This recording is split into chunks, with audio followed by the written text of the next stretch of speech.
The old appeals to racial, sexual, and religious chauvinism, to rabid nationalist fervor, are beginning not to work. Business of who I am and whether I'm good or bad or achieving or not, all that's learned along the way. Just a ride. And we can change it anytime we want. It's only a choice. No effort, no work, no job, no savings of money. I realized that I had the game wrong. That the game was to find out what I already was.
We were saying how very important it is to bring about in the human mind the radical revolution. The crisis is a crisis in consciousness, a crisis that cannot anymore accept the old norms, the old patterns, the ancient traditions. And considering what the world is now, with all the misery, conflict, destructive brutality, aggression, and so on, man is still as he was. He's still brutal, violent, aggressive, acquisitive, competitive, and he has built a society along these lines.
Society today is composed of a series of institutions.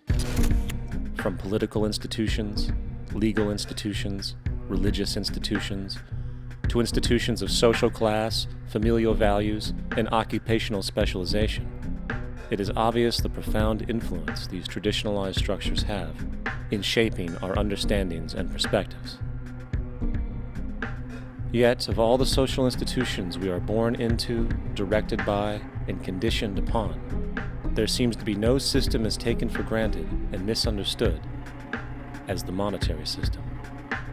Taking on nearly religious proportions, the established monetary institution exists as one of the most unquestioned forms of faith there is. How money is created, the policies by which it is governed, and how it truly affects society are unregistered interests of the great majority of the population.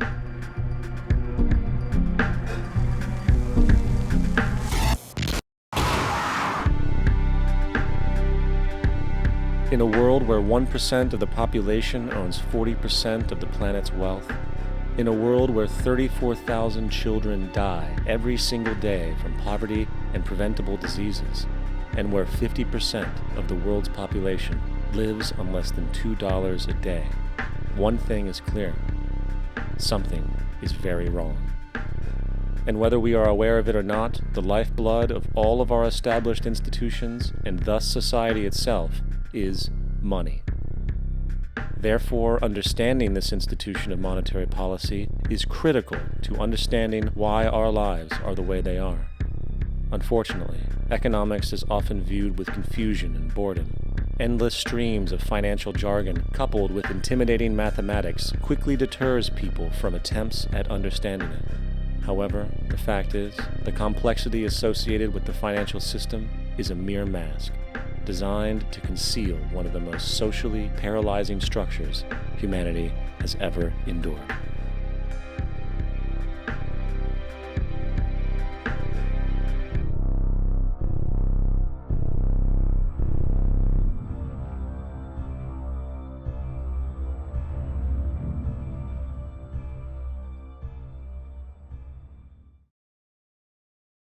A number of years ago, the Central Bank of the United States, the Federal Reserve, produced a document entitled Modern Money Mechanics. This publication detailed the institutionalized practice of money creation as utilized by the Federal Reserve and the web of global commercial banks it supports. On the opening page, the document states its objective. The purpose of this booklet is to describe the basic process of money creation in a fractional reserve banking system. It then proceeds to describe this fractional reserve process through various banking terminology, a translation of which goes something like this. The United States government decides it needs some money, so it calls up the Federal Reserve and requests, say, $10 billion. The Fed replies, saying, sure, we'll buy $10 billion in government bonds from you. So the government takes some pieces of paper, paints some official-looking designs on them, and calls them treasury bonds. Then it puts a value on these bonds to the sum of $10 billion and sends them over to the Fed. In turn, the people at the Fed draw up a bunch of impressive pieces of paper themselves, only this time calling them Federal Reserve notes, also designating a value of $10 billion to the Fed. The Fed then takes these notes and trades them for the bonds. Once this exchange is complete, the government then takes the $10 billion in Federal Reserve notes and deposits it into a bank account. And upon this deposit, the paper notes officially become legal tender money, adding $10 billion to the U.S. money supply. And there it is. $10 billion in new money has been created. Of course, this example is a generalization, for, in reality, this transaction would occur electronically, with no paper used at all. In fact, only 3% of the U.S. money supply exists in physical currency. The other 97% essentially exists in computers alone. Now, government bonds are, by design, instruments of debt, and when the Fed purchases these bonds, with money it essentially created out of thin air, the government is actually promising to pay back that money to the Fed. In other words, the money was created out of debt. This mind-numbing paradox of how money or value can be created out of debt or a liability will become more clear as we further this exercise. So, the exchange has been made and now $10 billion sits in a commercial bank account. Here's where it gets really interesting. For as based on the fractional reserve practice, that $10 billion deposit instantly becomes part of the bank's reserves, just as all deposits do. And regarding reserve requirements, as stated in modern money mechanics, a bank must maintain legally required reserves equal to a prescribed percentage of its deposits. It then quantifies this by stating, under current regulations, the reserve requirement against most transaction accounts is 10%. This means that with a $10 billion deposit, 10%, or $1 billion, is held as the required reserve, while the other $9 billion is considered an excessive reserve and can be used as the basis for new loans. Now, it is logical to assume that this $9 billion is literally coming out of the existing $10 billion deposit. However, this is actually not the case. What really happens is that the $9 billion is simply created out of thin air on top of the existing $10 billion deposit. This is how the money supply is expanded.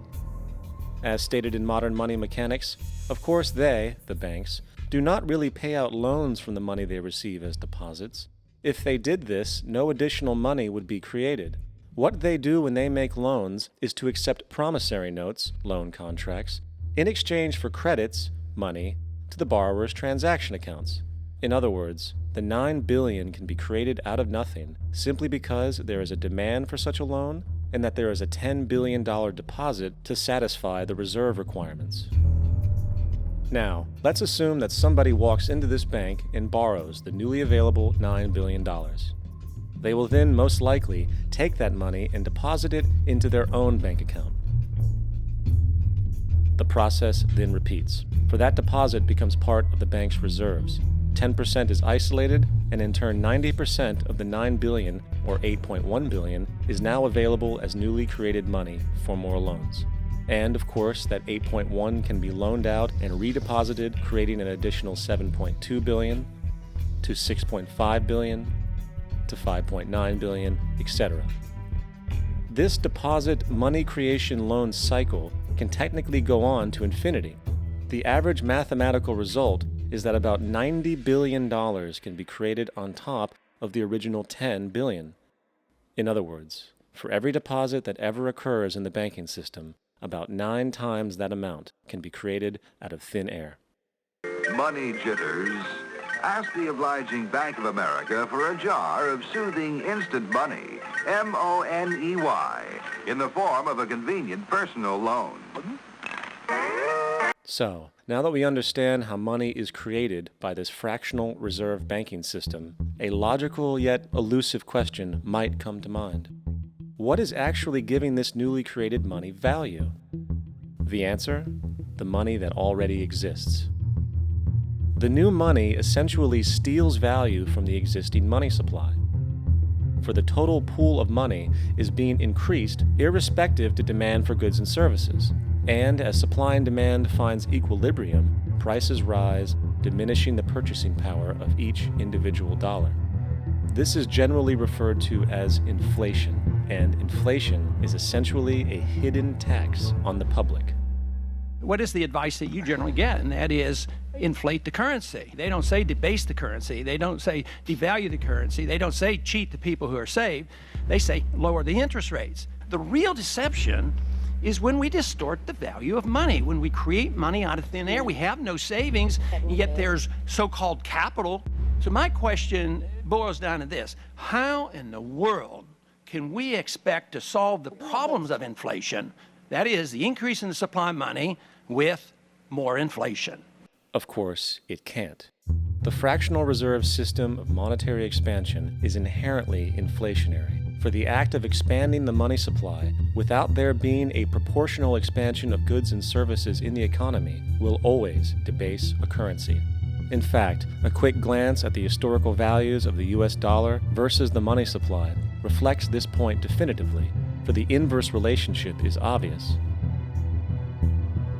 $1 in 1913 required $21.60 in 2007 to match value. That is a 96% devaluation since the Federal Reserve came into existence. Now, if this reality of inherent and perpetual inflation seems absurd and economically self-defeating, hold that thought, for absurdity is an understatement in regard to how our financial system really operates.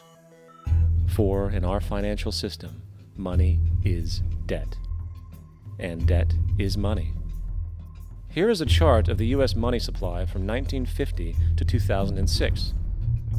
Here is a chart of the U.S. national debt for the same period. How interesting it is that the trends are virtually the same. For the more money there is, the more debt there is. The more debt there is, the more money there is. To put it a different way, every single dollar in your wallet is owed to somebody by somebody. For remember, the only way the money can come into existence is from loans. Therefore, if everyone in the country were able to pay off all debts, including the government, there would not be $1 in circulation.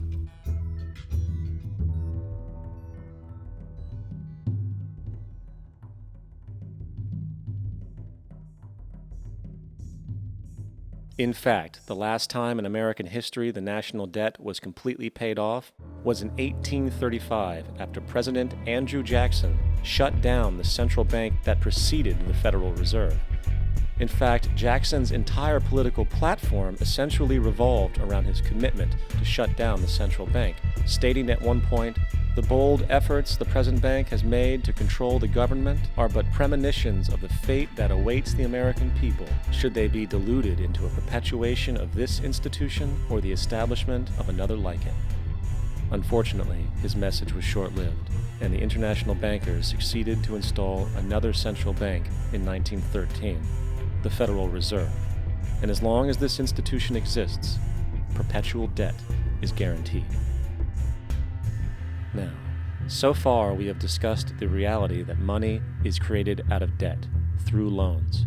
These loans are based on a bank's reserves, and reserves are derived from deposits. And through this fractional reserve system, any one deposit can create 9 times its original value, in turn debasing the existing money supply, raising prices in society. And since all this money is created out of debt and circulated randomly through commerce, people become detached from their original debt, and a disequilibrium exists where people are forced to compete for labor in order to pool enough money out of the money supply to cover their costs of living. As dysfunctional and backwards as all of this might seem, there is still one thing we have omitted from this equation. And it is this element of the structure which reveals the truly fraudulent nature of the system itself: the application of interest. When the government borrows money from the Fed, or when a person borrows money from a bank, it almost always has to be paid back with accrued interest. In other words, almost every single dollar that exists must be eventually returned to a bank with interest paid as well. But if all money is borrowed from the central bank and is expanded by commercial banks through loans, only what would be referred to as the principal is being created in the money supply. So then, where is the money to cover all of the interest that is charged? Nowhere. It doesn't exist. The ramifications of this are staggering, for the amount of money owed back to the banks will always exceed the amount of money that is available in circulation. This is why inflation is a constant in the economy, for new money is always needed to help cover the perpetual deficit built into the system, caused by the need to pay the interest. What this also means is that mathematically, defaults and bankruptcy are literally built into the system, and there will always be poor pockets of society that get the short end of the stick. An analogy would be a game of musical chairs, for once the music stops, somebody is left out to dry. And that's the point. It invariably transfers true wealth from the individual to the banks. For if you are unable to pay for your mortgage, they will take your property. This is particularly enraging when you realize that not only is such a default inevitable due to the fractional reserve practice, but also because of the fact that the money that the bank loaned to you didn't even legally exist in the first place. In 1969, there was a Minnesota court case involving a man named Jerome Daly, who was challenging the foreclosure of his home by the bank which provided the loan to purchase it. His argument was that the mortgage contract required both parties, being he and the bank, each put up a legitimate form of property for the exchange. In legal language, this is called consideration.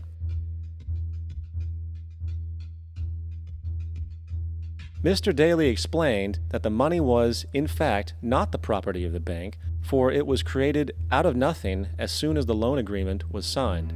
Remember what modern money mechanics stated about loans? What they do when they make loans is to accept promissory notes in exchange for credits.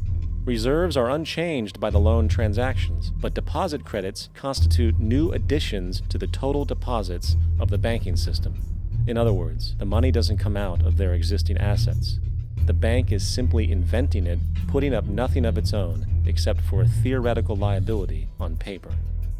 As the court case progressed, the bank's president, Mr. Morgan, took the stand, and in the judge's personal memorandum, he recalled that the plaintiff, bank's president, admitted that, in combination with the Federal Reserve Bank, did create the money and credit upon its books by bookkeeping entry. The money and credit first came into existence when they created it. Mr. Morgan admitted that no United States law or statute existed which gave him the right to do this. A lawful consideration must exist and be tendered to support the note. The jury found that there was no lawful consideration, and I agree. He also poetically added, only God can create something of value out of nothing. And upon this revelation, the court rejected the bank's claim for foreclosure, and Daly kept his home.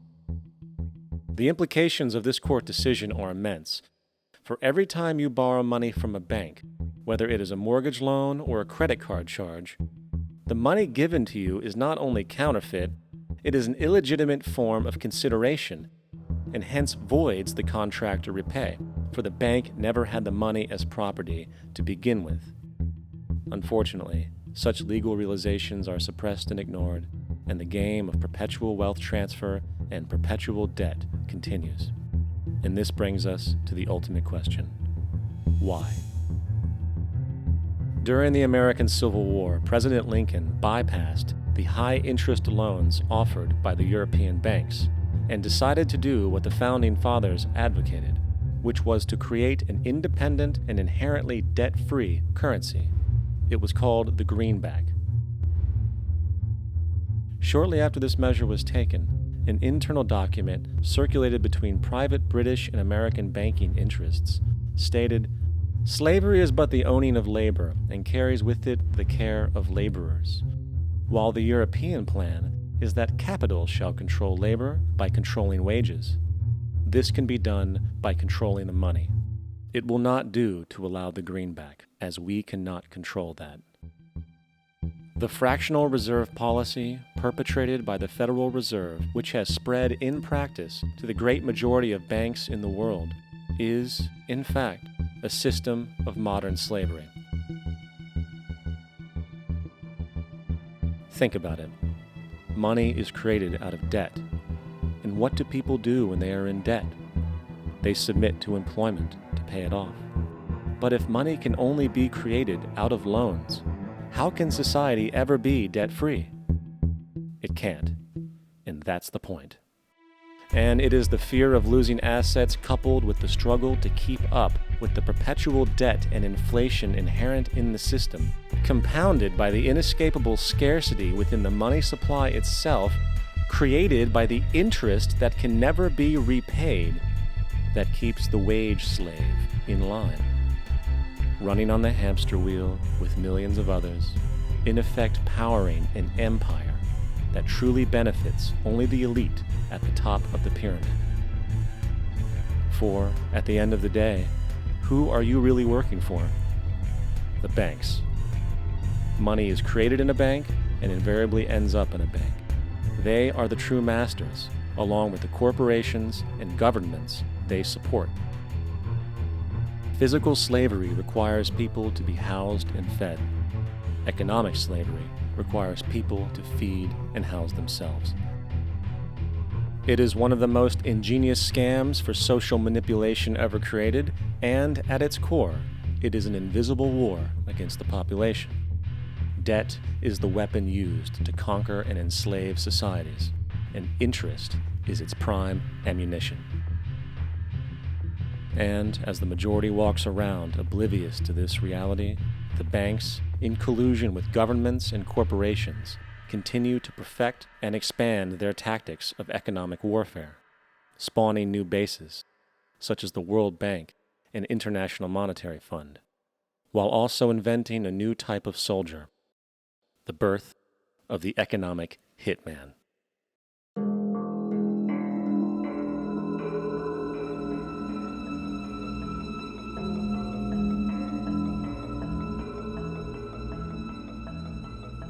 We economic hitmen really have been the ones responsible for creating this first truly global empire, and we work many different ways.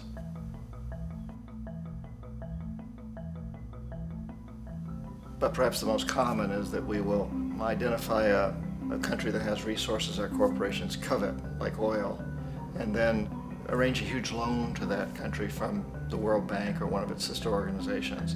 But the money never actually goes to the country. Instead, it goes to our big corporations to build infrastructure projects in that country, power plants, industrial parks, ports, things that benefit a few rich people in that country, in addition to our corporations, but really don't help the majority of the people at all. However, those people, the whole country is left holding a huge debt. It's such a big debt they can't repay it, and that's part of the plan, that they can't repay it.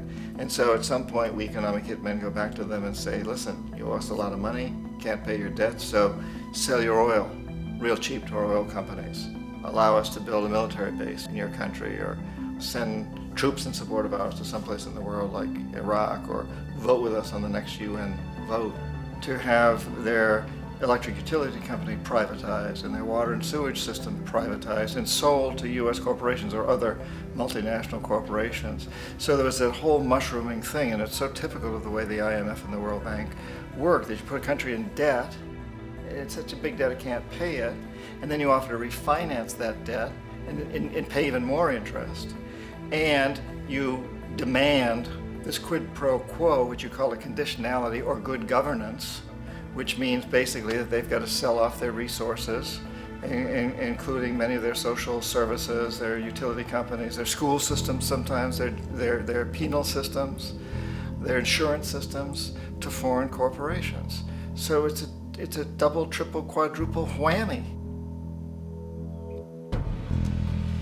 The precedent for economic hitmen really began back in the early 50s when democratically elected Mossadegh, who was elected in Iran, he was considered to be the hope for democracy in the Middle East and around the world. He was Time Magazine's Man of the Year. But one of the things that he'd run on and began to implement was the idea that foreign oil companies needed to pay the Iranian people a lot more for the oil that they were taking out of Iran. The Iranian people should benefit from their own oil. Strange policy. We didn't like that, of course. But we were afraid to do what we normally were doing, which was to send in the military. Instead, we sent in one CIA agent, Kermit Roosevelt, Teddy Roosevelt's relative. And Kermit went in with a few $1 million and was very, very effective and efficient. And in a short amount of time, he managed to get Mossadegh overthrown and brought in the Shah of Iran to replace him, who always was favorable to oil. And it was extremely effective. Mobs overflow Tehran. Army officers shout that Mossadegh has surrendered and his regime as virtual dictator of Iran is ended. Pictures of the Shah are paraded through the streets as sentiment reverses. The Shah is welcomed home. So back here in the United States, in Washington, people looked around and said, wow, that was easy and cheap. So this established a whole new way of manipulating countries, of creating empire. The only problem with Roosevelt was that he was a card-carrying CIA agent, and had he been caught, the ramifications could have been pretty serious. So very quickly at that point, the decision was made to use private consultants to channel the money through the World Bank or the IMF or one of the other such agencies, to bring in people like me who worked for private companies, so that if we got caught, there would be no governmental ramifications.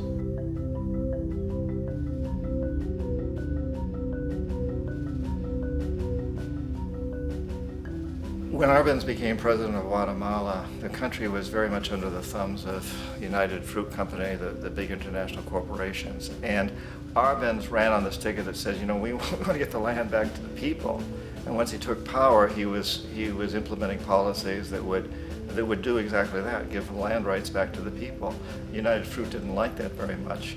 And so they hired a public relations firm, launched a huge campaign in the United States to convince the United States people, the citizens of the United States, and the press of the United States, and the Congress of the United States, that Arbenz was a Soviet puppet, and that if we allowed him to stay in power, the Soviets would have a foothold in this hemisphere. And that at that point in time was a huge fear on everybody's mind, the Red Terror, the communist terror. And so, to make a long story short, out of this public relations campaign came a commitment on the part of the CIA and the military to take this man out. And in fact, we did. We sent in planes, we sent in soldiers, we sent in jackals, we sent everything in to take him out, and did take him out. And as soon as he was removed from office, the new guy that took over after him basically reinstated everything to the big international corporations, including United Fruit.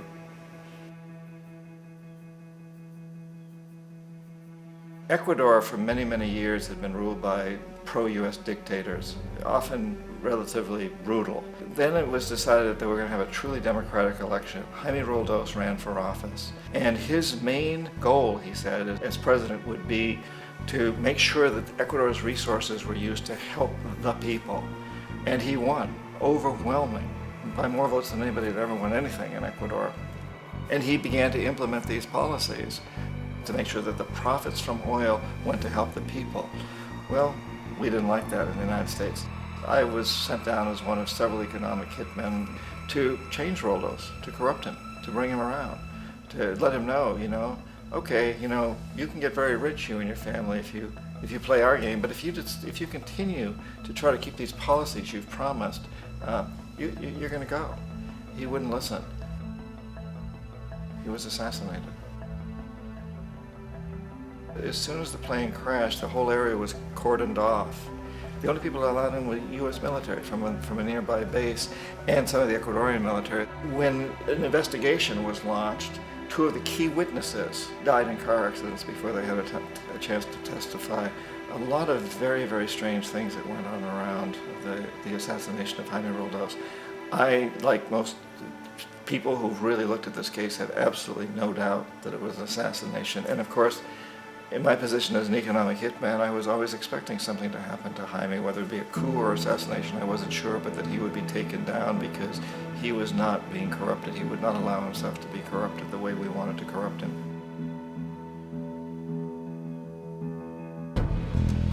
Omar Torrijos, president of Panama, was one of my favorite people. I really, really liked him. He was very charismatic. He was a guy who really wanted to help his country. And when I tried to bribe him or corrupt him, he said, look, John, he called me Juanito. He said, look, Juanito, I don't need the money. What I really need is for my country to be treated fairly. I need for the United States to repay the debts that you owe my people for all the destruction you've done here.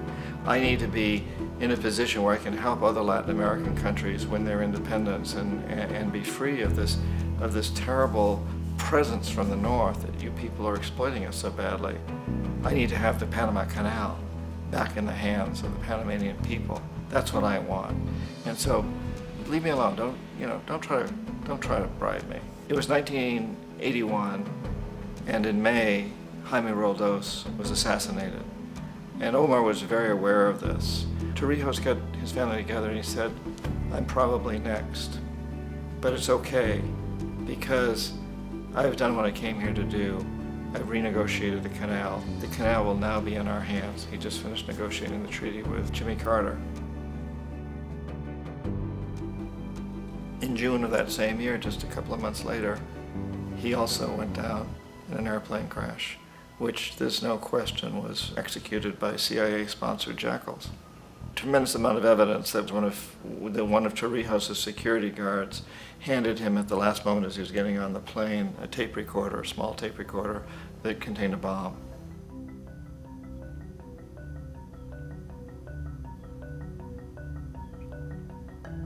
It is interesting to me how this system has continued pretty much the same way for years and years and years, except the economic hitmen have got better and better and better. Then we come up with, very recently, what happened in Venezuela. In 1998, Hugo Chavez gets elected president, following a long line of presidents who had been very corrupt and basically destroyed the economy of the country. And Chavez was elected amidst all that. Chavez stood up to the United States, and he's done it primarily demanding that Venezuelan oil be used to help the Venezuelan people. Well, we didn't like that in the United States. So in 2002, a coup was staged, which there's no question in my mind, and most other people's minds, that the CIA was behind that coup.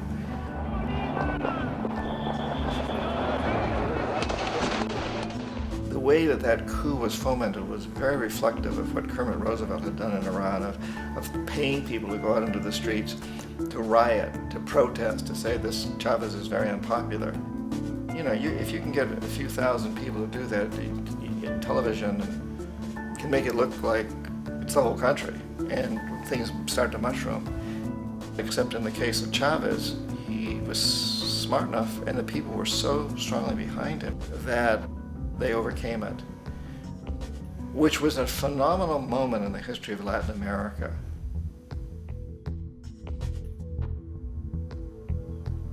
Iraq actually is a perfect example of the way the whole system works. So we economic hitmen are the first line of defense. We go in and we try to corrupt governments and get them to accept these huge loans, which we then use as leverage to basically own them. If we fail, as I failed in Panama with Omar Torrijos and in Ecuador with Jaime Roldos, men who refuse to be corrupted, then the second line of defense is we send in the jackals. And the jackals either overthrow governments or they assassinate.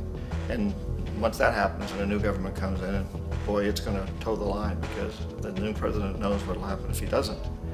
In the case of Iraq, both of those things failed. Economic hitmen were not able to get through to Saddam Hussein. We tried very hard. We tried to get him to accept a deal very similar to what the House of Saud had accepted in Saudi Arabia, but he wouldn't accept it. And so the jackals went in to take him out. They couldn't do it. His security was very good. After all, he had one time worked for the CIA. He'd been hired to assassinate a former president of Iraq and failed, but he knew the system.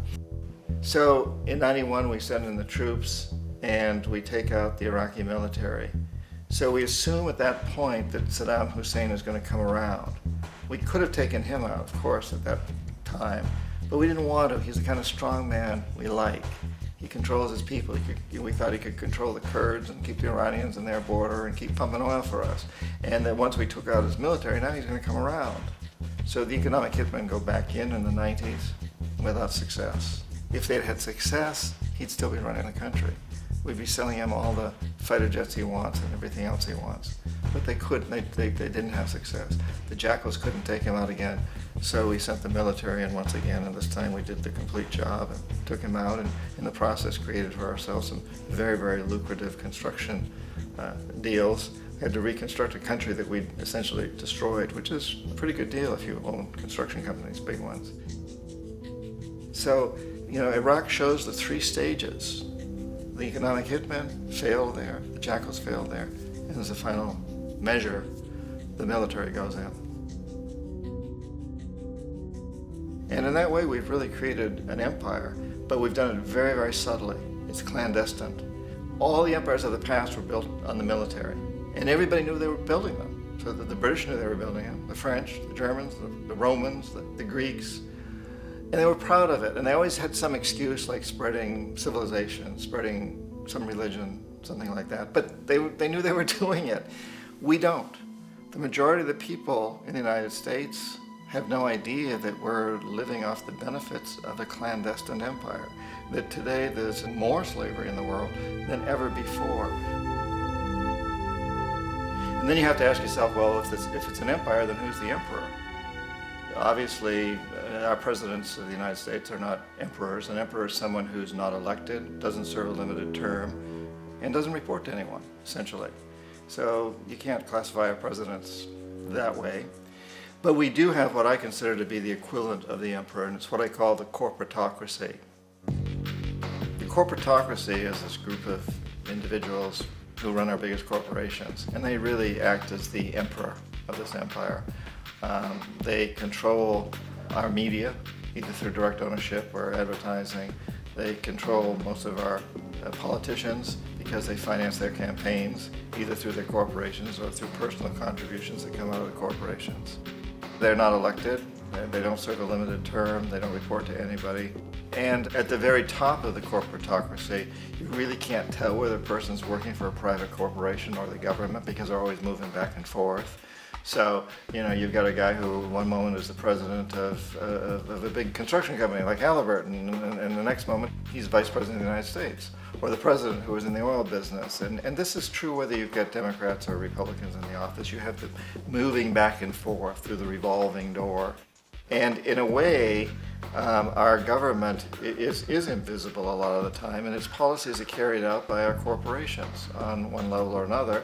And then again, the policies of the government are basically forged by the corporatocracy and then presented to the government. They become government policy. So it's an incredibly cozy relationship. This isn't a conspiracy theory type of thing. These people don't have to get together and plot to do things.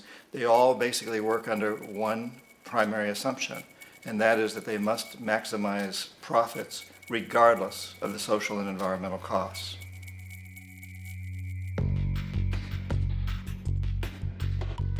This process of manipulation by the corporatocracy through the use of debt, bribery, and political overthrow is called globalization. Just as the Federal Reserve keeps the American public in a position of indentured servitude through perpetual debt, inflation, and interest, the World Bank and IMF serve this role on a global scale. The basic scam is simple. Put a country in debt either by its own indiscretion or through corrupting the leader of that country, then impose conditionalities or structural adjustment policies, often consisting of the following. Currency devaluation. When the value of a currency drops, so does everything valued in it. This makes indigenous resources available to predator countries at a fraction of their worth. Large funding cuts for social programs. These usually include education and healthcare, compromising the well-being and integrity of the society, leaving the public vulnerable to exploitation. Privatization of state-owned enterprises. This means that socially important systems can be purchased and regulated by foreign corporations for profit. For example, in 1999, the World Bank insisted that the Bolivian government sell the public water system of its third largest city to a subsidy of the U.S. corporation Bechtel. As soon as this occurred, water bills for the already impoverished local residents skyrocketed. It wasn't until after a full-blown revolt by the people that the Bechtel contract was nullified. Then there is trade liberalization, or the opening up of the economy through removing any restrictions on foreign trade. This allows for a number of abusive economic manifestations, such as transnational corporations bringing in their own mass-produced products, undercutting the indigenous production and ruining local economies. An example is Jamaica, which, after accepting loans and conditionalities from the World Bank, lost its largest cash crop markets due to competition with Western imports. Today, countless farmers are out of work, for they are unable to compete with the large corporations. Another variation is the creation of numerous, seemingly unnoticed, unregulated, inhumane sweatshop factories, which take advantage of the imposed economic hardship. Additionally, due to production deregulation, environmental destruction is perpetual, as a country's resources are often exploited by the indifferent corporations while outputting large amounts of deliberate pollution.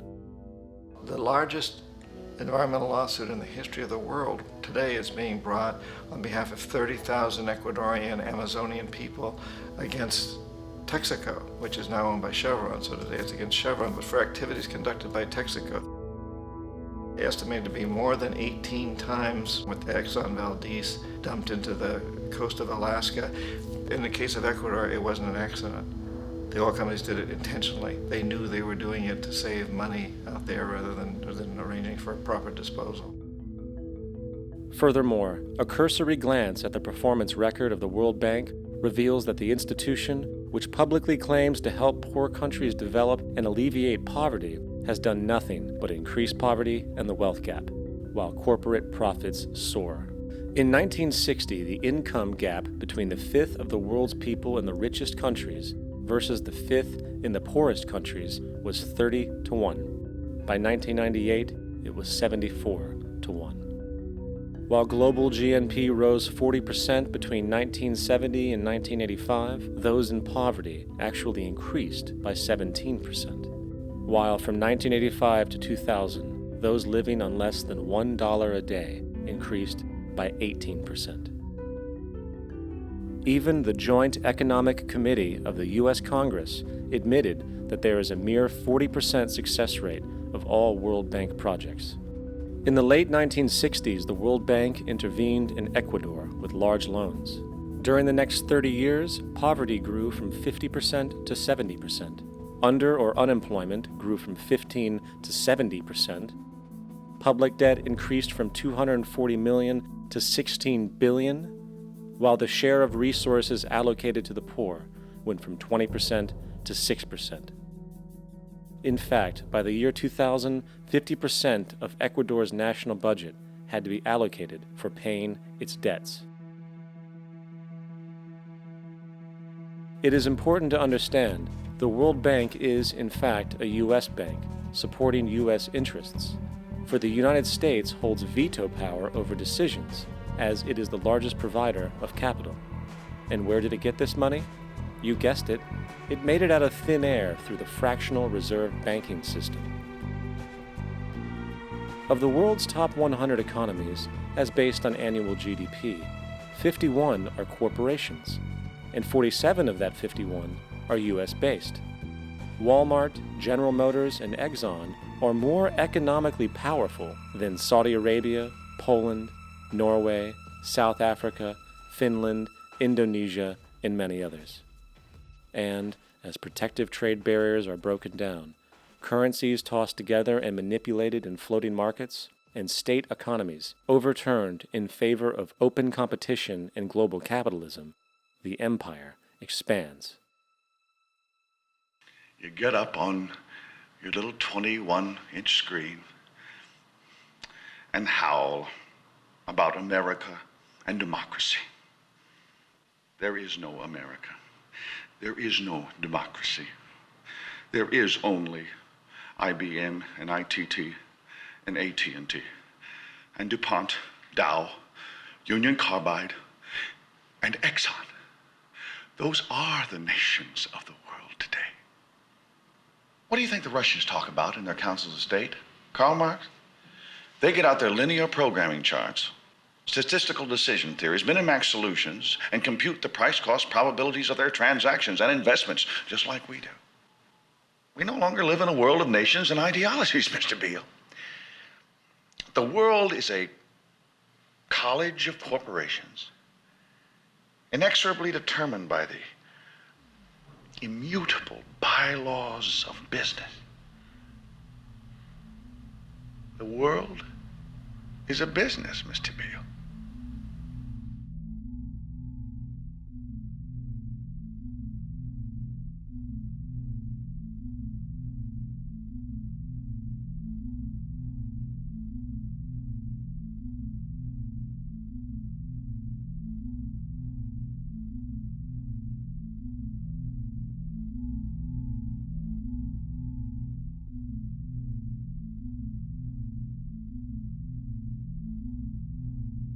The world is being taken over by a handful of business powers who dominate the natural resources we need to live while controlling the money we need to obtain these resources.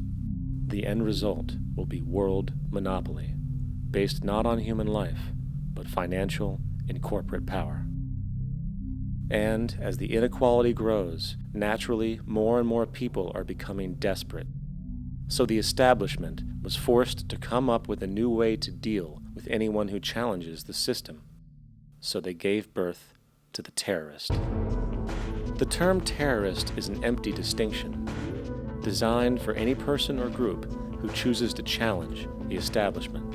This isn't to be confused with the fictional Al-Qaeda, which was actually the name of a computer database for the US-supported Mujahideen in the 1980s.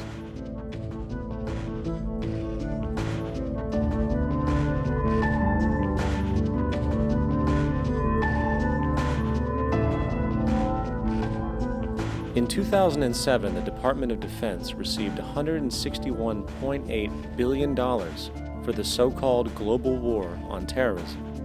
According to the National Counterterrorism Center, in 2004, roughly 2,000 people were killed internationally due to supposed terrorist acts.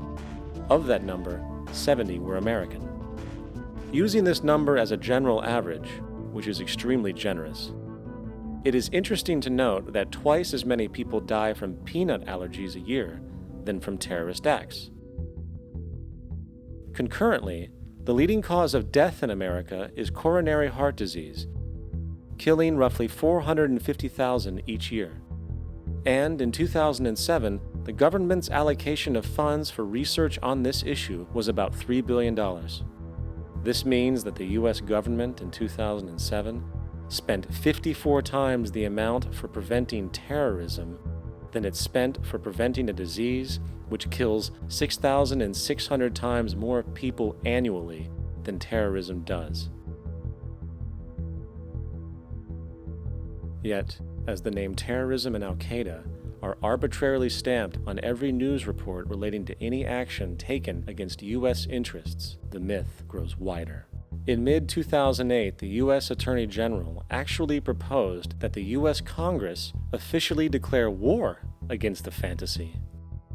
Not to mention, as of July 2008, there are now over 1 million people currently on the U.S. terrorist watch list.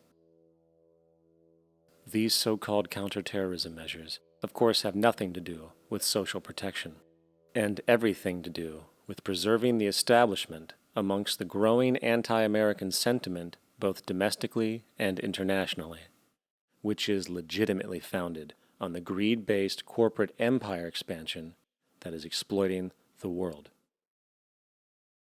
The true terrorists of our world do not meet at the docks at midnight or scream Allah Akbar before some violent action. The true terrorists of our world wear $5,000 suits and work in the highest positions of finance, government, and business. So, what do? How do we stop a system of greed and corruption that has so much power and momentum? How do we stop this aberrant group behavior which feels no compassion for, say, the millions slaughtered in Iraq and Afghanistan, so the corporatocracy can control energy resources and opium production for Wall Street profit?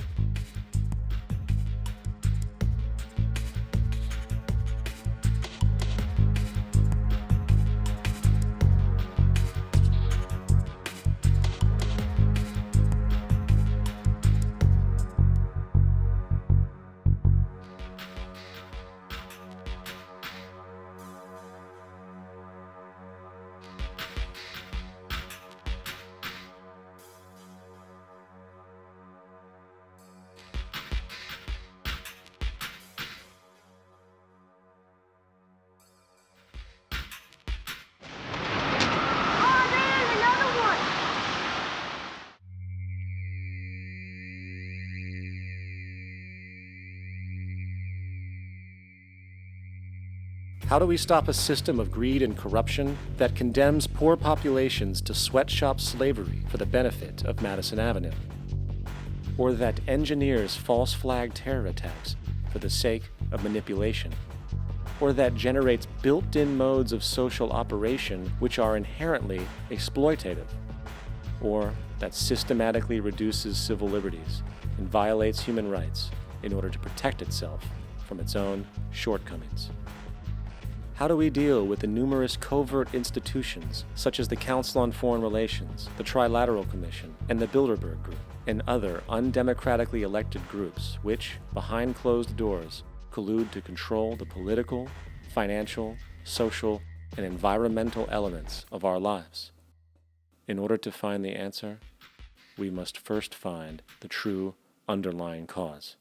For the fact is, the selfish, corrupt, power, and profit-based groups are not the true source of the problem. They are symptoms.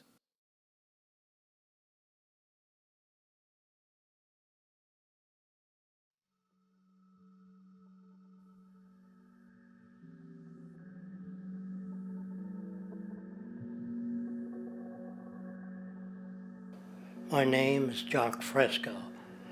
I'm an industrial designer and a social engineer.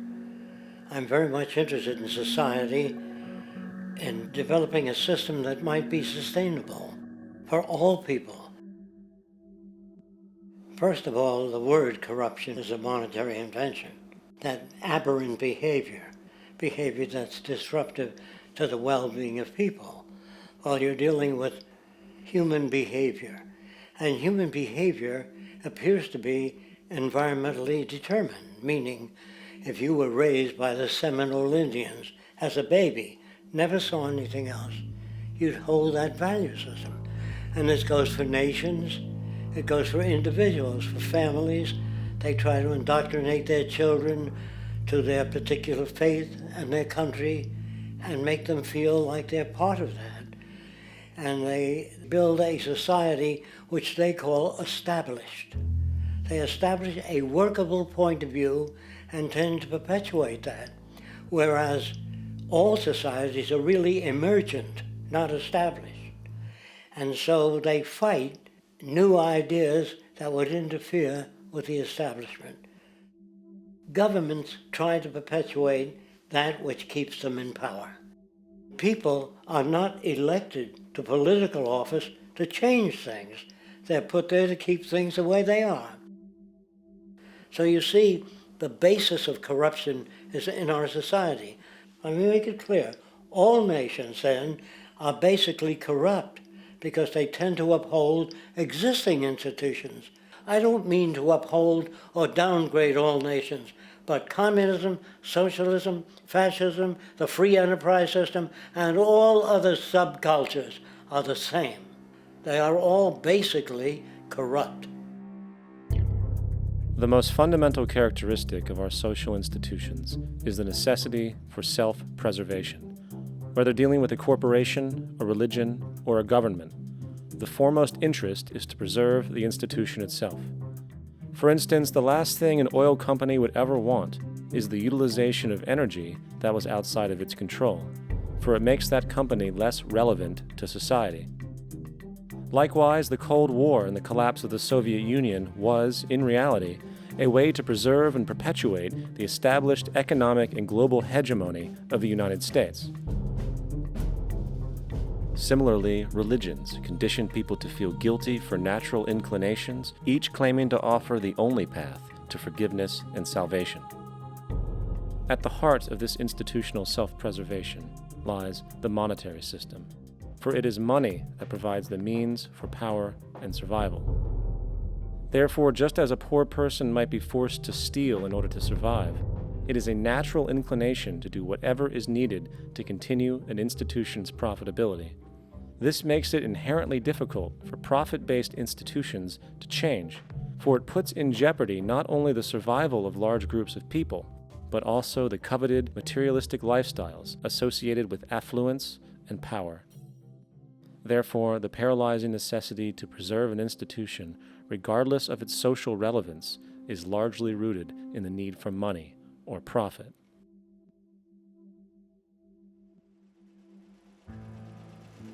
What's in it for me is why people think. And so if a man makes money selling a certain product, naturally he's going to fight the existence of another product that may threaten his institution. Therefore, people cannot be fair, and people do not trust each other. A guy will come over to you and say, I got just the house you're looking for. He's a salesman. When a doctor says, I think your kidney has to come out, I don't know if he's trying to pay off a yacht or whether my kidney has to come out. It's hard in a monetary system to trust people. If you came into my store and I said, this lamp that I've got is pretty good, but the lamp next door is much better, I wouldn't be in business very long. It wouldn't work. If I were ethical, it wouldn't work. So when you say industry cares for people, that's not true. They can't afford to be ethical. So your system is not designed to serve the well-being of people. If you still don't understand that, there would be no outsourcing of jobs if they cared about people. Industry does not care. They only hire people because it hasn't been automated yet. So don't talk about decency and ethics. We cannot afford it and remain in business. It is important to point out that regardless of the social system, whether fascist, socialist, capitalist, or communist, the underlying mechanism is still money, labor, and competition. Communist China is no less capitalistic than the United States, The only difference is the degree by which the state intervenes in enterprise.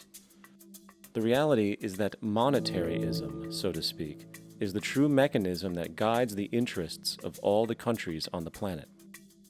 The most aggressive and hence dominant variation of this monetaryism is the free enterprise system. The fundamental perspective, as put forth by early free market economists like Adam Smith, is that self-interest in competition leads to social prosperity, as the act of competition creates incentive, which motivates people to persevere. However, what isn't talked about is how a competition-based economy invariably leads to strategic corruption, power and wealth consolidation, social stratification, technological paralysis, labor abuse, and, ultimately, a covert form of government dictatorship by the rich elite. The word corruption is often defined as moral perversion. If a company dumps toxic waste into the ocean to save money, most people recognize this as corrupt behavior. On a more subtle level, when Walmart moves into a small town and forces small businesses to shut down for they are unable to compete, a gray area emerges. For what exactly is Walmart doing wrong? Why should they care about mom-and-pop organizations they destroy?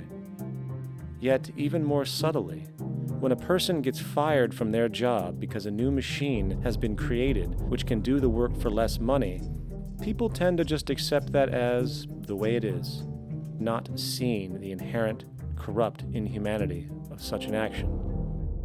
Because the fact is, whether it is dumping toxic waste, having a monopoly enterprise, or downsizing the workforce, the motive is the same: profit. They are all different degrees of the same self-preserving mechanism, which always puts the well-being of people second to monetary gain.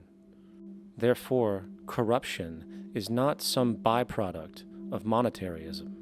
It is the very foundation. And while most people acknowledge this tendency on one level or another, the majority remains naive as to the broad ramifications of having such a selfish mechanism as the guiding mentality in society.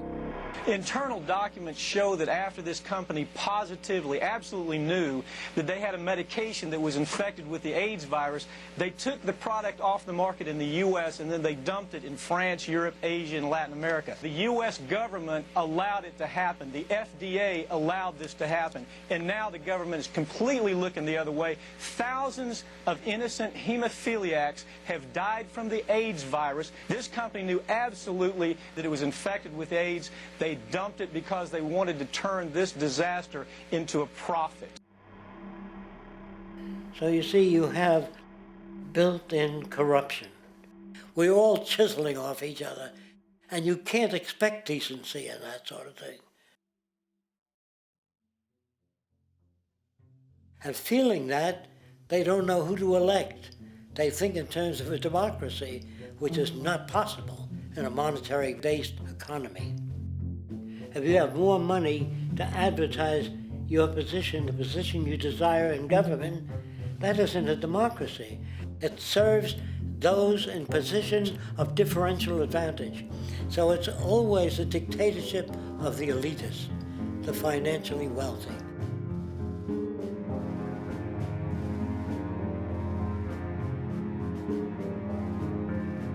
It is an interesting observation to note how seemingly unknown personalities magically appear on the scene as presidential candidates. Then, before you know it, somehow you are left to choose from a small group of extremely wealthy people who suspiciously have the same broad social view. Obviously, it's a joke. The people placed on the ballot are done so because they have been pre-decided to be acceptable by the established financial powers who actually run the show. Yet, many who understand this illusion of democracy often think, if only we could just get our honest, ethical politicians in power, then we would be okay. Well, while this idea, of course, seems reasonable in our established-oriented worldview, it is, unfortunately, another fallacy. For when it really comes down to what is actually important, the institution of politics, and thus politicians themselves, have absolutely no true relevance as to what makes our world and society function. It's not politicians that can solve problems. They have no technical capabilities. They don't know how to solve problems. Even if they were sincere, they don't know how to solve problems. It's the technicians that produce the desalination plants. It's the technicians that give you electricity, that give you motor vehicles, that heat your house and cool it in the summertime. It's technology that solves problems, not politics. Politics cannot solve problems because they're not trained to do so. Very few people today stop and consider what it is that actually improves their lives. Is it money? Obviously not. One cannot eat money or stuff money into their car to get it to run. Is it politics? All politicians can do is create laws, establish budgets, and declare war. Is it religion? Of course not. Religion creates nothing except intangible emotional solace for those who require it. The true gift that we as human beings have, which has been solely responsible for everything that has improved our lives, is technology. What is technology? Technology is a pencil which allows one to solidify ideas on paper for communication.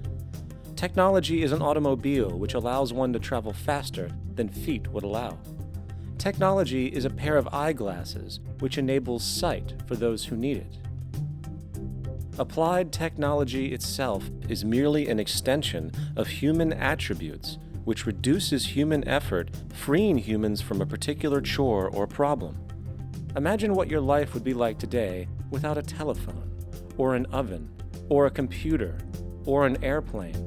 Everything in your home which you take for granted, from a doorbell to a table to a dishwasher, is technology generated from the creative, scientific ingenuity of human technicians, not money, politics, or religion.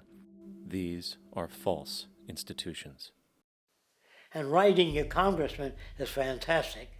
They tell you to write your congressman if you want something done.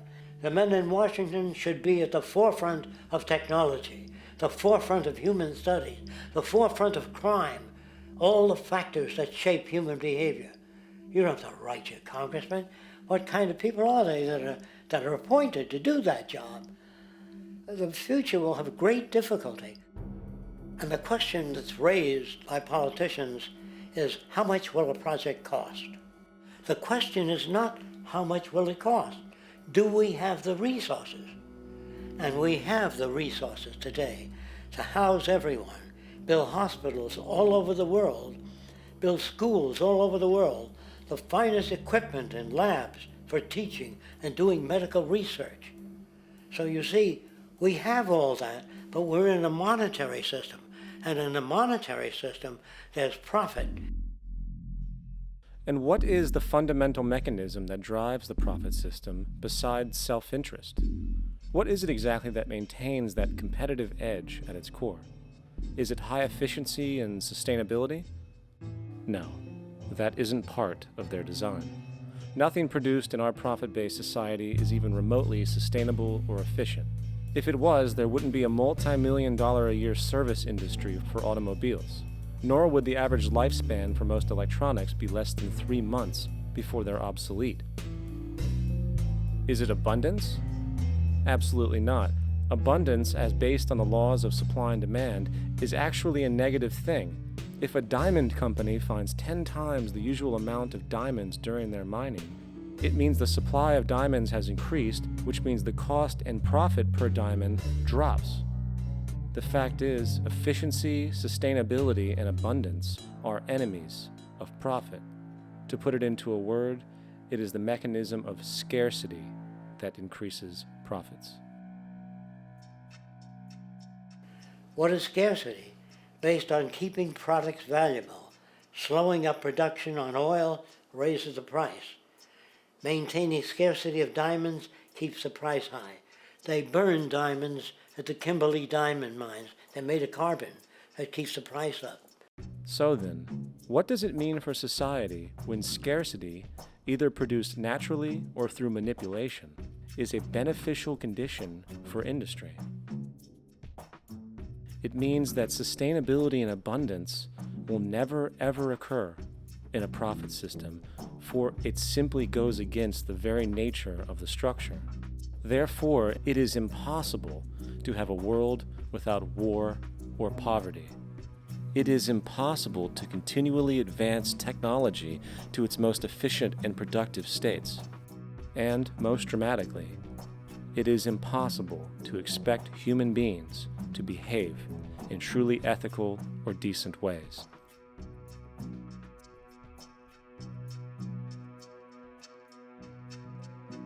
People use the word instinct because they can't account for the behavior. They sit back and they evaluate with their lack of knowledge, and they say things like, humans are built a certain way, greed is a natural thing, as though they've worked for years on it, and it's no more natural than wearing clothing. What we want to do is to eliminate the causes of the problems, eliminate the processes that produce greed and bigotry and prejudice and people taking advantage of one another and elitism, eliminating the need for prisons and welfare. We have always had these problems because we have always lived within scarcity and barter and monetary systems that produce scarcity. If you eradicate the conditions that generate what you call socially offensive behavior, it does not exist. The guy said, well, isn't that inborn? No, it's not. There is no human nature. There's human behavior, and that's always been changed throughout history. You're not born with bigotry and greed and corruption and hatred. You pick that up within the society. War, poverty, corruption, hunger, misery, human suffering will not change in a monetary system. That is, there'll be very little significant change. It's going to take the redesign of our culture, our values, and it has to be related to the carrying capacity of the earth, not some human opinion or some politician's notions of the way the world ought to be, or some religious notions of the conduct of human affairs. And that's what the Venus Project is about. The society that we're about to talk about is a society that is free of all the old superstitions, incarceration, prisons, police, cruelty, and law. All laws will disappear, and the professions will disappear that are no longer valid, such as stockbrokers, bankers, advertising, gone forever, because it's no longer relevant. When we understand that it is technology devised by human ingenuity which frees humanity and increases our quality of life, we then realize that the most important focus we can have is on the intelligent management of the Earth's resources. For it is from these natural resources we gain the materials to continue our path of prosperity. Understanding this, we then see that money fundamentally exists as a barrier to these resources, for virtually everything has a financial cost. And why do we need money to obtain these resources? Because of real or assumed scarcity. We don't usually pay for air and tap water because it is in such high abundance, selling it would be pointless. So then, logically speaking, if resources and technologies applicable to creating everything in our societies, such as houses, cities, and transportation, were in high enough abundance, there would be no reason to sell anything. Likewise, if automation and machinery was so technologically advanced as to relieve human beings of labor, there would be no reason to have a job. And with these social aspects taken care of, there would be no reason to have money at all. So the ultimate question remains: do we on Earth have enough resources and technological understanding to create a society of such abundance that everything we have now could be available without a price tag and without the need for submission through employment? Yes, we do. We have the resources and technology to enable this at a minimum, along with the ability to raise the standard of living so high that people in the future will look back at our civilization now and gawk at how primitive and immature our society was. What the Venus Project proposes is an entirely different system that's updated to present-day knowledge. We've never given scientists the problem of how do you design a society which would eliminate boring and monotonous jobs, that would eliminate accidents in transportation, that would enable people to have a high standard of living, that would eliminate poisons in our food, that would give us other sources of energy that are clean and efficient. We can do that out there.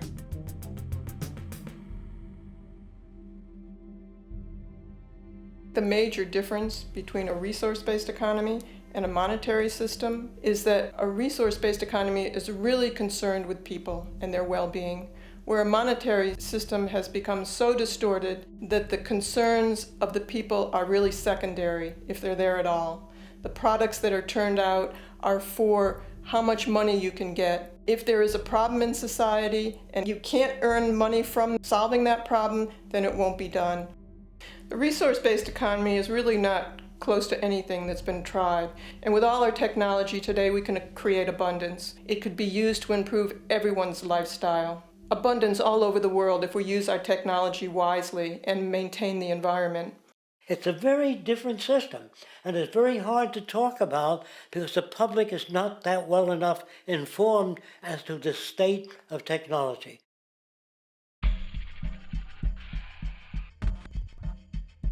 At present, we don't have to burn fossil fuels. We don't have to use anything that would contaminate the environment. There are many sources of energy available. Alternative energy solutions pushed by the establishment, such as hydrogen, biomass, and even nuclear, are highly insufficient, dangerous, and exist only to perpetuate the profit structure that industry has created. When we look beyond the propaganda and self-serving solutions put forth by the energy companies, we find a seemingly endless stream of clean, abundant, and renewable energy for generating power. Solar and wind energy are well known to the public, but the true potential of these mediums remains unexpressed. Solar energy, derived from the sun, has such abundance that 1 hour of light at high noon contains more energy than what the entire world consumes in a year. If we could capture 0.01% of this energy, the world would never have to use oil, gas, or anything else. The question then is not availability, but the technology to harness it. And there are many advanced mediums today which could accomplish just that, if they were not hindered by the need to compete for market share with the established energy power structures. Then there's wind energy. Wind energy has long been denounced as weak, and due to being location-driven, impractical. This is simply not true. The U.S. Department of Energy admitted in 2007 that if wind was fully harvested in just 3 of America's 50 states, it could power the entire nation. And then there are the rather unknown mediums of tidal and wave power. Tidal power is derived from tidal shifts in the ocean. Installing turbines which capture this movement generates energy. In the United Kingdom, 42 sites are currently noted as available, forecasting that 34% of all the UK's energy could come from tidal power alone. Wave power, which extracts energy from the surface motions of the ocean, is estimated to have a global potential of up to 80,000 terawatt-hours a year. This means 50% of the entire planet's energy usage could be produced from this medium alone. Now, it is important to point out that tidal, wave, solar, and wind power requires virtually no preliminary energy to harness, unlike coal, oil, gas, biomass, hydrogen, and all the others. In combination, these 4 mediums alone, if efficiently harnessed through technology, could power the world forever. That being said, there happens to be another form of clean, renewable energy which trumps them all: geothermal power. Geothermal energy utilizes what is called heat mining, which, through a simple process using water, is able to generate massive amounts of clean energy. In 2006, an MIT report on geothermal energy found that 13,000 zettajoules of power are currently available in the Earth, with the possibility of 2,000 zettajoules being easily tappable with improved technology. The total energy consumption of all the countries on the planet is about half of a zettajoule a year. This means about 4,000 years of planetary power could be harnessed in this medium alone. And when we understand that the Earth's heat generation is constantly renewed, this energy is really limitless and could be used forever. These energy sources are only a few of the clean, renewable mediums available, and as time goes on, we will find more.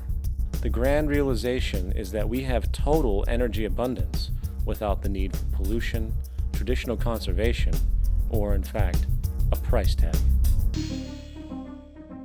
And what about transportation? The prevailing means of transportation in our societies is by automobile and aircraft, both of which predominantly need fossil fuels to run. In the case of the automobile, the battery technology needed to power an electric car that can go over 100 miles an hour for over 200 miles on one charge exists, and has existed for many years. However, due to battery patents controlled by the oil industry, which limits their availability to maintain market share, coupled with political pressure from the energy industry, the accessibility and affordability of this technology is limited. There is absolutely no reason other than pure, corrupt profit interest that every single vehicle in the world cannot be electric and utterly clean, with zero need for gasoline. As far as airplanes, it is time we realize that this means of travel is inefficient, cumbersome, slow, and causes far too much pollution. This is a maglev train. It uses magnets for propulsion. It is fully suspended by a magnetic field and requires less than 2% of the energy used for plane travel. The train has no wheels, so nothing can wear out. The current maximum speed of versions of this technology, as used in Japan, is 361 miles per hour. However, this version of the technology is very dated. An organization called ET3, which has connections with the Venus Project, has established a tube-based maglev that can travel up to 4,000 miles per hour in a motionless, frictionless tube, which can go over land or underwater. Imagine going from LA to New York for an extended lunch break, or from Washington, D.C. to Beijing, China in 2 hours. This is the future of continental and intercontinental travel, fast, clean, with only a fraction of the energy usage we use today for the same means.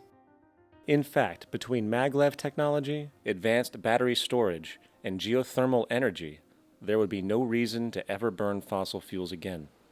And we can do this now if we were not held back by the paralyzing profit structure. Now, America is inclined toward fascism. It has a propensity by its dominant philosophy and religion to uphold the fascist point of view. American industry is essentially a fascist institution.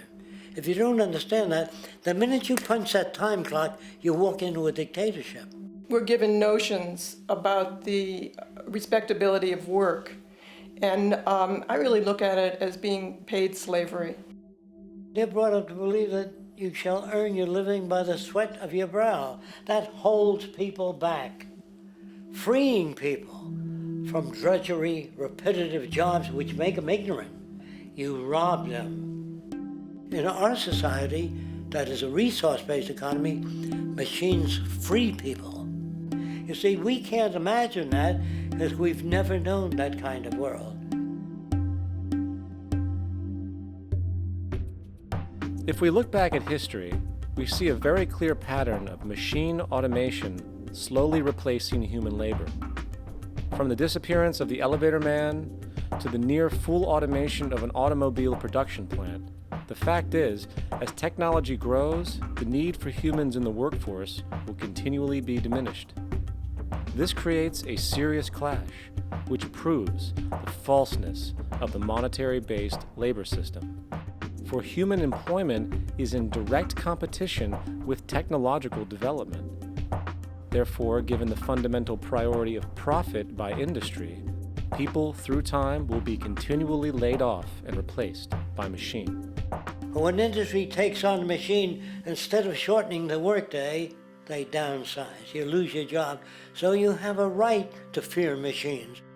In a high-technology, resource-based economy, it is conservative to say that about 90% of all current occupations could be phased out by machines, freeing humans to live their life without servitude, for this is the point of technology itself.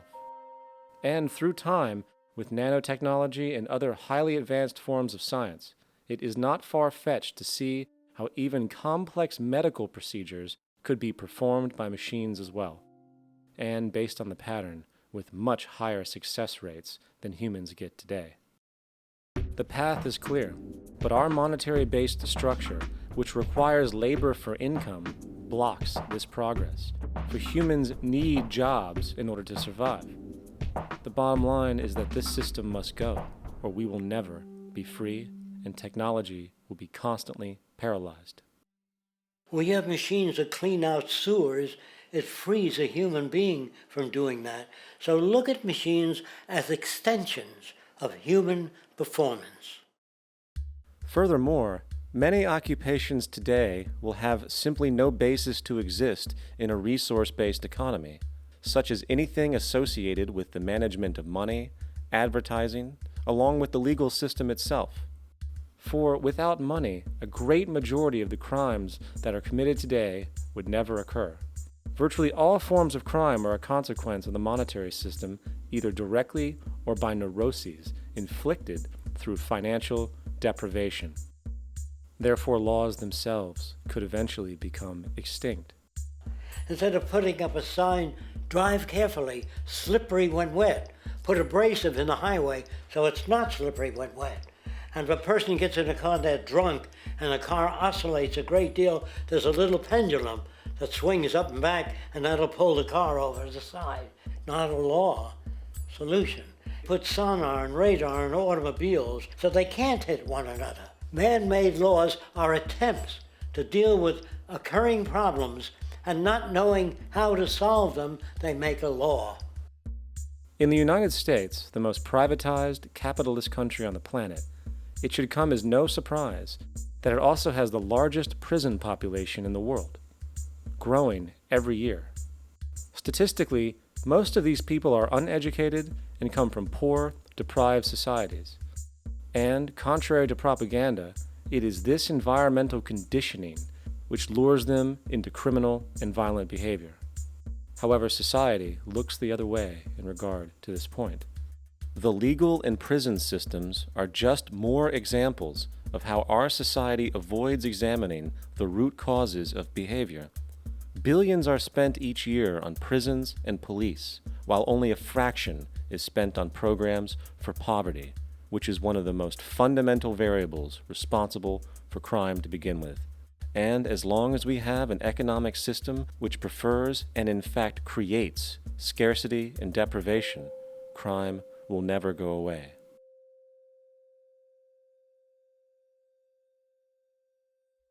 If people have access to the necessities of life without servitude, debt, barter, trade, they behave very differently.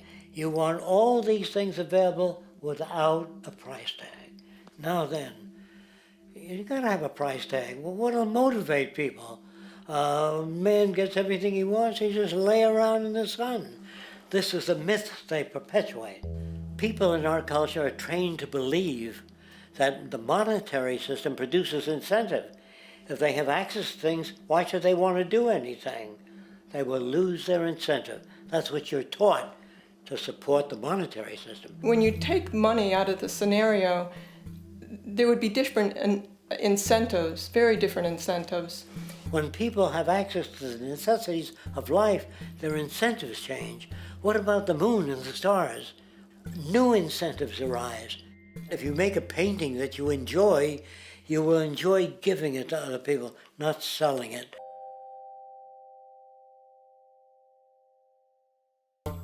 I think most of the education that I've seen today is essentially producing a person for a job. It's very specialized. They're not generalists. People don't know a lot about a lot of different subjects. I don't think you could get people to go to war if they knew a lot about a lot of things. I think education is mostly rote, and they're not taught how to solve problems. They're not given the tools emotionally or within their own field of how to do critical thinking. A resource-based economy, the education would be very different. Our society's major concern is mental development and to motivate each person to their highest potential. Because our philosophy is the smarter people are, the richer the world, because everybody becomes a contributor. The smarter your kids are, the better my life will be, because they'll be contributing more constructively to the environment and to my life, because everything that we devise within a resource-based economy would be applied to society. There would be nothing to hold it back. Patriotism, weapons, armies, navies, all that is a sign that we're not civilized yet.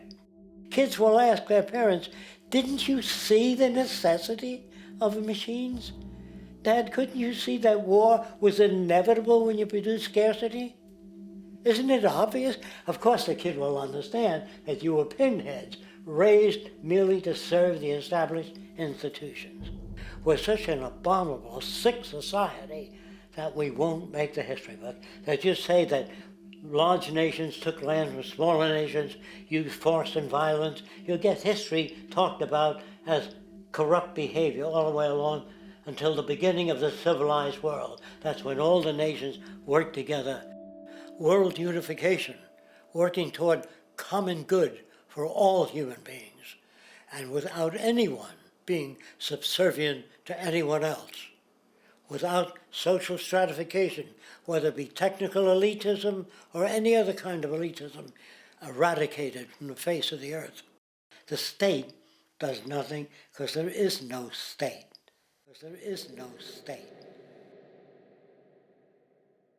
The system I advocate, a resource-based global economy, is not perfect.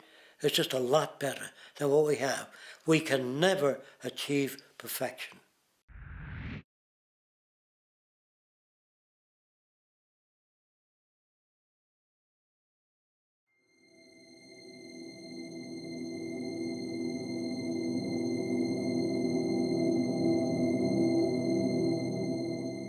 The social values of our society, which has manifested in perpetual warfare, corruption, oppressive laws, social stratification, irrelevant superstitions, environmental destruction, and a despotic, socially indifferent, profit-oriented ruling class, is fundamentally the result of a collective ignorance of two of the most basic insights humans can have about reality: the emergent and symbiotic aspects of natural law. The emergent nature of reality is that all systems, whether it is knowledge, society, technology, philosophy, or any other creation, will, when uninhibited, undergo fluid, perpetual change. What we consider commonplace today, such as modern communication and transportation, would have been unimaginable in ancient times.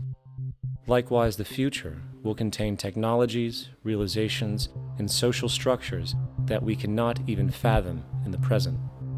We have gone from alchemy to chemistry, from a geocentric universe to a heliocentric, from believing that demons were the cause of illness to modern medicine. This development shows no sign of ending, and it is this awareness that aligns us and leads us on a continuous path to growth and progress. Static, empirical knowledge does not exist. Rather, it is the insight of the emergence of all systems we must recognize. This means we must be open to new information at all times, even if it threatens our current belief system and hence identities. Sadly, society today has failed to recognize this, and the established institutions continue to paralyze growth by preserving outdated social structures. Simultaneously, the population suffers from a fear of change, for their conditioning assumes a static identity, and challenging one's belief system usually results in insult and apprehension, for being wrong is erroneously associated with failure, when, in fact, to be proven wrong should be celebrated, for it is elevating someone to a new level of understanding, furthering awareness. The fact is, there is no such thing as a smart human being, for it is merely a matter of time before their ideas are updated, changed, or eradicated. And this tendency to blindly hold on to a belief system, sheltering it from new, possibly transforming information, is nothing less than a form of intellectual materialism. The monetary system perpetuates this materialism not only by its self-preserving structures, but also through the countless number of people who have been conditioned into blindly and thoughtlessly upholding these structures, therefore becoming self-appointed guardians of the status quo. Sheep, which no longer need a sheepdog to control them, for they control each other by ostracizing those who step out of the norm. This tendency to resist change and uphold existing institutions for the sake of identity, comfort, power, and profit is completely unsustainable and will only produce further imbalance, fragmentation, distortion, and invariably, destruction. It's time to change. From hunters and gatherers to the agricultural revolution to the industrial revolution, the pattern is clear. It is time for a new social system which reflects the understandings we have today. The monetary system is a product of a period of time where scarcity was a reality. Now, with the age of technology, it is no longer relevant to society. Gone with the aberrant behavior it manifests. Likewise, dominant worldviews, such as theistic religion, operate with the same social irrelevancy. Islam, Christianity, Judaism, Hinduism, and all of the others exist as barriers to personal and social growth, for each group perpetuates a closed worldview, and this finite understanding that they acknowledge is simply not possible in an emergent universe.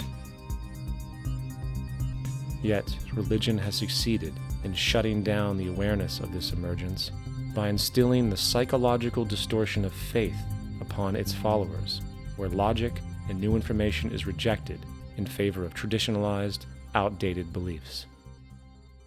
The concept of God is really a method of accounting for the nature of things. In the early days, people didn't know enough about how things formed, how nature worked, so they invented their own little stories. And they made God in their own image. A guy that gets angry. When people don't behave right, he creates floods and earthquakes. And they say it's an act of God. A cursory glance at the suppressed history of religion reveals that even the foundational myths themselves are emergent culminations, developed through influence over time. For example, a cardinal doctrine of the Christian faith is the death and resurrection of Christ. This notion is so important that the Bible itself states, "And if Christ be not risen, then is our preaching vain, and your faith is also vain." Yet it is very difficult to take this account literally, for not only is there no primary source denoting this supernatural event in secular history, awareness of the enormous number of pre-Christian saviors who also died and were resurrected immediately puts the story in mythological territory by association. Early church figures such as Tertullian went to great lengths to break these associations, even claiming that the devil caused the similarities to occur, stating in the 2nd century, "The devil, whose business is to pervert the truth, mimics the exact circumstance of the divine sacraments. He baptizes his believers and promises forgiveness of sins. He celebrates the oblation of bread and brings in the symbol of the resurrection. Let us therefore acknowledge the craftiness of the devil, who copied certain things of those that be divine." What is truly sad, however, is that when we cease the idea that the stories from Christianity, Judaism, Islam, and all the others are literal history, and accept them for what they really are, which are purely allegorical expressions derived from many faiths, we see that all religions share a common thread, and it is this unifying imperative that needs to be recognized and appreciated. Religious belief has caused more fragmentation and conflict than any other ideology. Christianity alone has 34,000 different subgroups. The Bible is subject to interpretation. When you read it, you say, I think Jesus meant this. I think Job meant that. Oh no, he meant this. So you have the Lutheran, the Seventh-day Adventist, the Catholic, and a church divided is no church at all. And a church divided is no church at all. And this point on division, which is a trademark of all theistic religions, brings us to our second failure of awareness, the false assumption of separation through the rejection of the symbiotic relationship of life.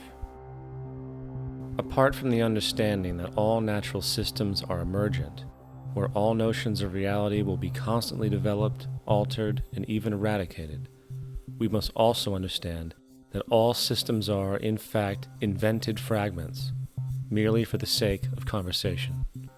For there is no such thing as independence in nature. The whole of nature is a unified system of interdependent variables, each a cause and a reaction, existing only as a concentrated whole. You don't see the plug connected to the environment, so it looks like we're free, wandering around.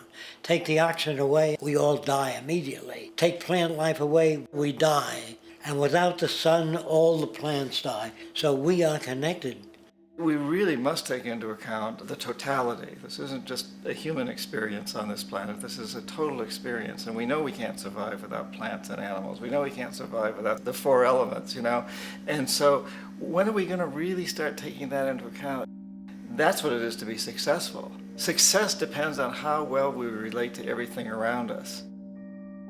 I'm very aware of the fact that my grandson cannot possibly hope to inherit a sustainable, peaceful, stable, socially just world unless every child today growing up in Ethiopia, in Indonesia, in Bolivia, in Palestine, in Israel also has that same expectation. You got to take care of the whole community or you're going to have serious problems. And now we have to see that the whole world is the community, and we must all take care of each other that way. And it's not just a community of human beings, it's a community of plants and animals and elements. And we really need to understand that.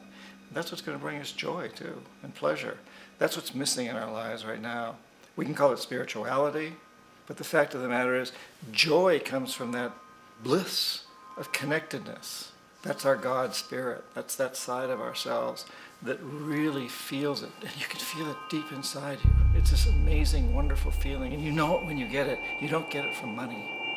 You get it from connection. Now, if that isn't a hazard to this country, how are we going to keep building nuclear weapons? You know what I mean? What's going to happen to the arms industry when we realize we're all one? It's going to fuck up the economy. The economy that's fake anyway. The economy that's fake anyway. The economy that's fake anyway. The economy that's fake anyway. The economy that's fake anyway. Which would be a real bummer. You can see why the government's cracking down on the idea of experiencing unconditional love.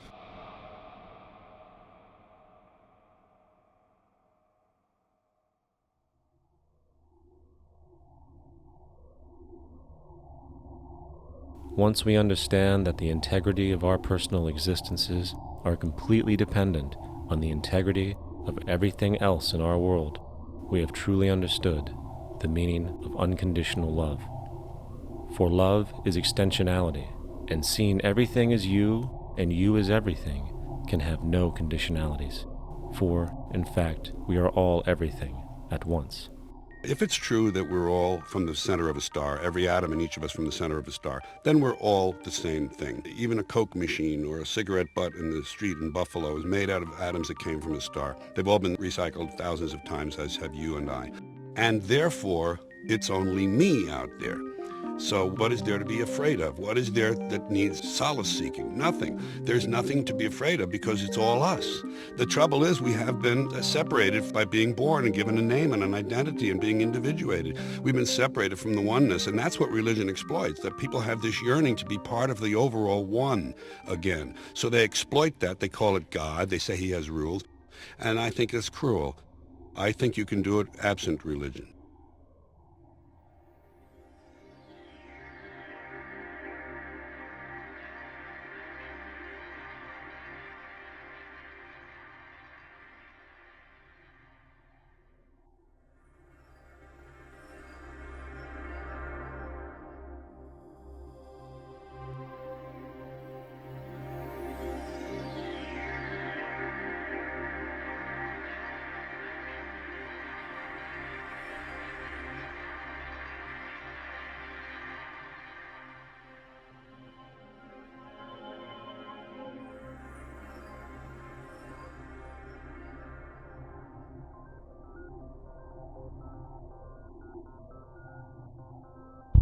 It's time to claim the unity our outmoded social systems have broken apart, and work together to create a sustainable global society where everyone is taken care of and everyone is truly free.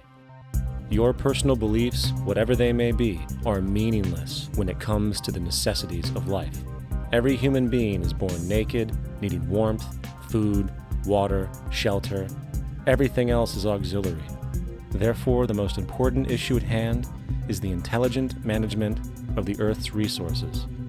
This can never be accomplished in a monetary system, for the pursuit of profit is the pursuit of self-interest, and therefore imbalance is inherent.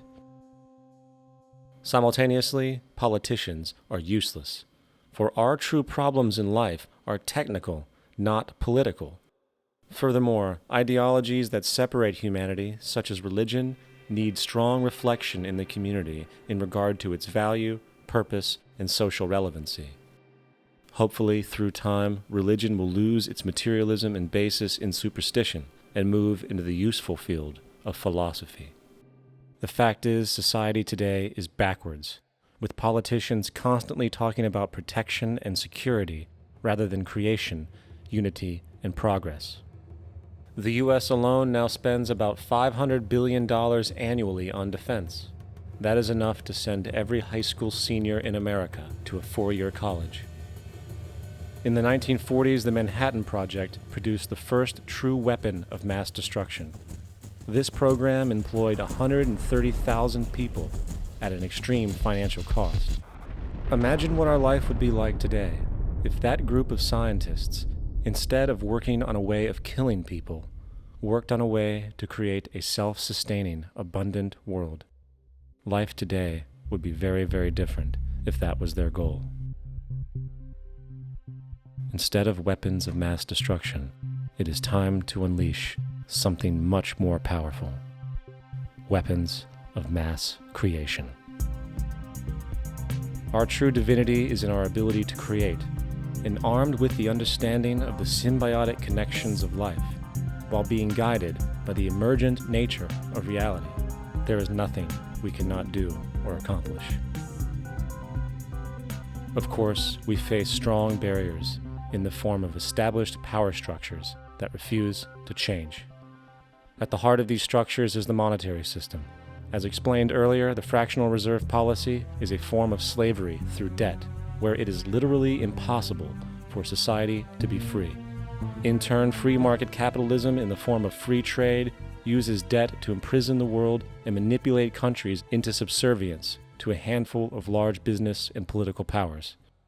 Apart from these obvious amoralities, the system itself is based on competition, which immediately destroys the possibility of large-scale collaborations for the common good, hence paralyzing any attempt at true global sustainability.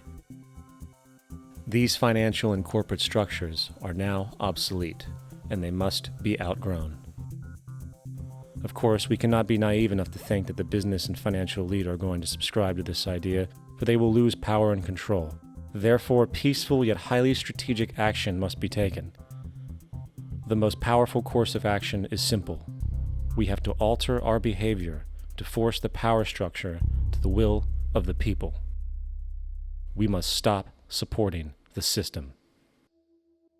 The only way the establishment will change is by our refusal to participate, while continuously acknowledging its endless flaws and corruptions. They're not going to give up the monetary system because of our designs of what we recommend. The system has to fail, and people have to lose confidence in their elected leaders.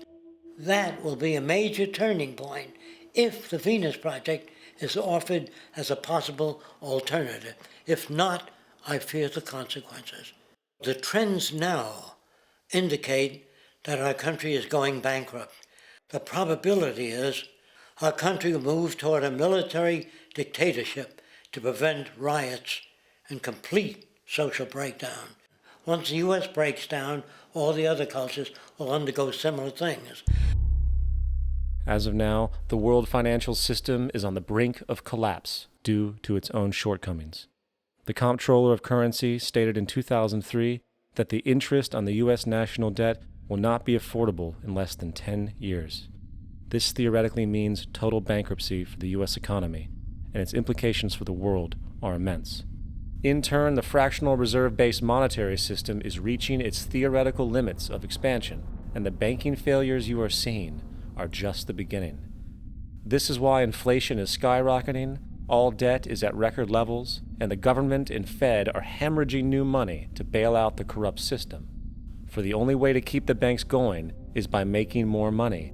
The only way to make more money is to create more debt and inflation. It is simply a matter of time before the tables turn and there is no one willing to take new loans, while defaults grow, as people are unable to afford their current loans. Then the expansion of money will stop, and contraction will begin on a scale never before seen, ending a century-long pyramid scheme. This has already begun. Therefore, we need to expose this financial failure for what it is, using this weakness to our advantage. Here are some suggestions. Expose the banking fraud. Citibank, JP Morgan Chase, and Bank of America are the most powerful controllers within the corrupt Federal Reserve System. It's time to boycott these institutions. If you have a bank account or a credit card with any of them, move your money to another bank. If you have a mortgage, refinance with another bank. If you own their stock, sell it. If you work for them, quit. This gesture will express contempt for the true powers behind the private banking cartel known as the Federal Reserve, and create awareness about the fraud of the banking system itself. 2. Turn off the TV news. Visit the emerging independent news agencies on the internet for your information. CNN, NBC, ABC, Fox, and all the others present all news pre-filtered to maintain the status quo. With 4 corporations owning all major media outlets, objective information is impossible. This is the true beauty of the internet, and the establishment has been losing control because of this free flow of information. We must protect the internet at all times, as it is truly our savior right now. 3. Don't ever allow yourself, your family, or anyone you know to ever join the military.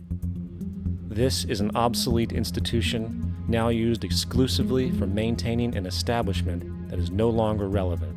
U.S. soldiers in Iraq work for U.S. corporations, not the people. Propaganda forces us to believe that war is natural and the military is an honorable institution. Well, if war is natural, why are there 18 suicides every single day by American veterans who have post-traumatic stress disorder?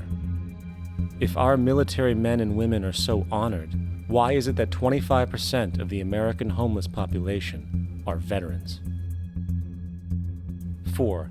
Stop supporting the energy companies. If you live in a detached house, get off the grid. Investigate every means of making your home self-sustainable with clean energy. Solar, wind, and other renewable energies are now affordable consumer realities, and considering the never-ending rising cost of traditional energies, it will likely be a cheaper investment over time. If you drive, get the smallest car you can, and consider using one of the many conversion technologies that can enable your car to be a hybrid, electric, or run on anything other than establishment fuels. 5. Reject the political system. The illusion of democracy is an insult to our intelligence. In a monetary system, there is no such thing as a true democracy, and there never was. We have two political parties owned by the same set of corporate lobbyists. They are placed in their positions by the corporations, with popularity artificially projected by their media. In a system of inherent corruption, the change of personnel every couple of years has very little relevance. Instead of pretending that the political game has any true meaning, focus your energy on how to transcend this failed system. And 6. Join the movement. Go to the zeitgeistmovement.com and help us create the largest mass movement for social change the world has ever seen. We must mobilize and educate everyone about the inherent corruption of our current world system, along with the only true sustainable solution, declaring all the natural resources on the planet as common heritage to all people, while informing everyone as to the true state of technology and how we can all be free if the world works together rather than fights. The choice lies with you. You can continue to be a slave to the financial system and watch the continuous wars, depressions, and injustice across the globe while placating yourself with vain entertainment and materialistic garbage. Or you can focus your energy on true, meaningful, lasting, holistic change, which actually has the realistic ability to support and free all humans with no one left behind. But in the end, the most relevant change must occur first inside of you.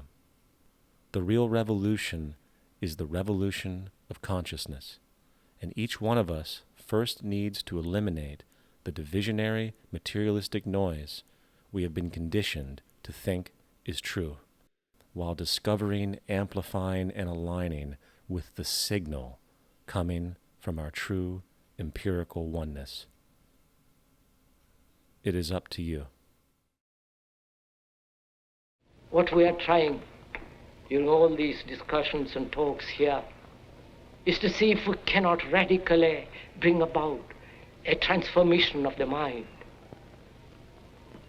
Not accept things as they are, but to understand it, to go into it, to examine it. Give your heart and your mind with everything that you have to find out a way of living differently.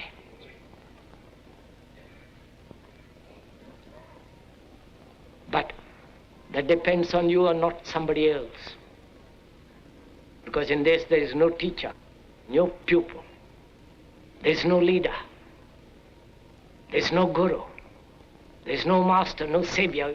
You yourself are the teacher and the pupil, you are the master, you are the guru, you are the leader. You are everything.